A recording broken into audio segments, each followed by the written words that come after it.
নমস্কার বন্ধুরা, কেমন আছেন সবাই? তো এই ভিডিওটা হলো 19শে ডিসেম্বরের ভিডিও, যেদিন আমাদের বাড়িতে পুজো ছিল। তো পুজোর দিন সকালবেলা উঠে আমি একদম বাড়ির বাইরে চলে এসেছিলাম। এত সুন্দর রোদ দেখতে পেয়ে মানে খুব ভালো লাগছিল। তো যাই হোক, তখন ভাবলাম যে আমাদের বাড়িটা আজকে আপনাদেরকে দেখাই। আমার শ্বশুরের ভিটে অ্যাকচুয়ালি গ্রামেই, কোচবিহারের ছোট্ট একটা গ্রাম তল্লিগুড়ি, সেখানেই আমার শ্বশুরের ভিটে। তো আমি আমার হাজব্যান্ডের সার্ভিসের ক্ষেত্রে জলপাইগুড়িতে থাকি ঠিকই, কিন্তু আমার আসল বাড়ি হচ্ছে এটাই।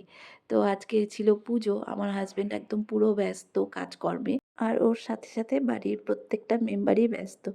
শুধুমাত্র আমিই ফ্রি আছি, কারণ আমাকে কেউ উপোস করতে দেয়নি। আমার শরীরটা ভীষণই খারাপ, সারা দিন রাত মিলে আমাকে প্রচুর মেডিসিন নিতে হচ্ছে, সেই কারণে আমাকে কেউ উপোস করতে দেয়নি। তো তাই ভাবছিলাম যে কি করি, বোর হচ্ছিলাম, আপনাদেরকে আমাদের বাড়িটা একটু ঘুরিয়ে দেখাই। তো এর আগে তো সুযোগ হয়নি, তো প্রথমে বাড়ির বাইরে থেকেই শুরু করলাম। এটা হচ্ছে আমাদের বাড়ির সামনের আমাদেরই একটা জায়গা, ৫ কাঠা জমির ওপরে। তো ওখানেই খাবার প্যান্ডেল হয়েছে আর রান্নার প্যান্ডেল হয়েছে। আর এই যে ঢুকে পড়লাম আমাদের বাড়িতে। সামনের দিকে প্লেসটা একটু ছোটই আছে। পুজোর জায়গাটা সত্যি কথা বলতে একদম ছোটই হয়ে গেছে, ওই অ্যাডজাস্ট করে করতে হবে। তো প্রথমেই বলে নিচ্ছি, আমার শ্বশুরের ভিটে কিন্তু মানে একদম ছোটো-মোটো দালান বাড়ি নয়, আমাদের গরিবের বাড়ি। সেটাই আপনাদের সাথে শেয়ার করলাম।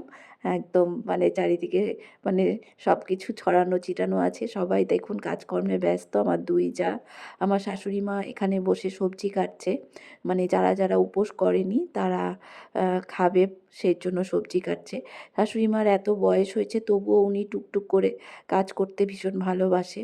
কোমর নুয়ে গেছে, কিন্তু তবুও সবজি-টবজি কেটে দেবে।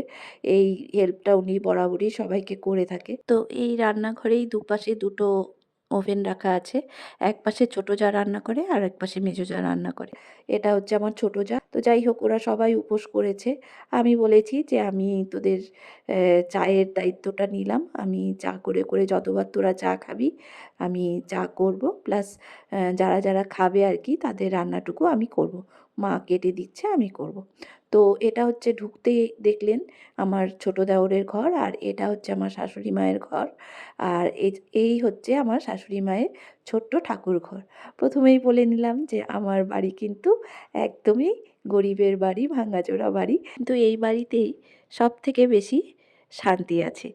মানে এটাই সবসময় আমাদের মনে হয়। তো চলুন এখন আমি আমার রুমটা আপনাদের দেখাই। এটা হচ্ছে আমার রুম। বিয়ে হয়ে এসে আমি এই রুমে উঠেছি। তো গতকাল রাতেই এসেছি। চারিদিকে সব ছড়ানো ছিটানো পুজোর জিনিস, বাজার-টাজার সব পড়ে আছে। তো তেমনভাবে গুছিয়ে রাখতে পারিনি।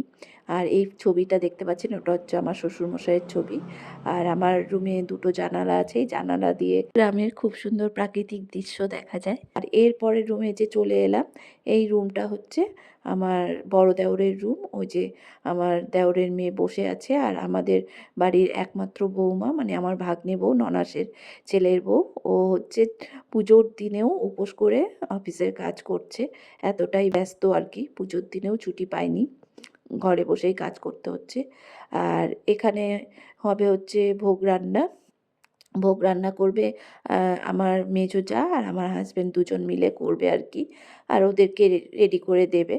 তো ওই যে আমার মেজো জা, আর ওই কোণার যে ঘরটা দেখতে পাচ্ছেন ওটা আমার ভাগ্নের ঘর। তো সব মিলিয়ে ভিডিওটা আপনাদের কেমন লাগলো অবশ্যই কমেন্ট করে জানাবেন।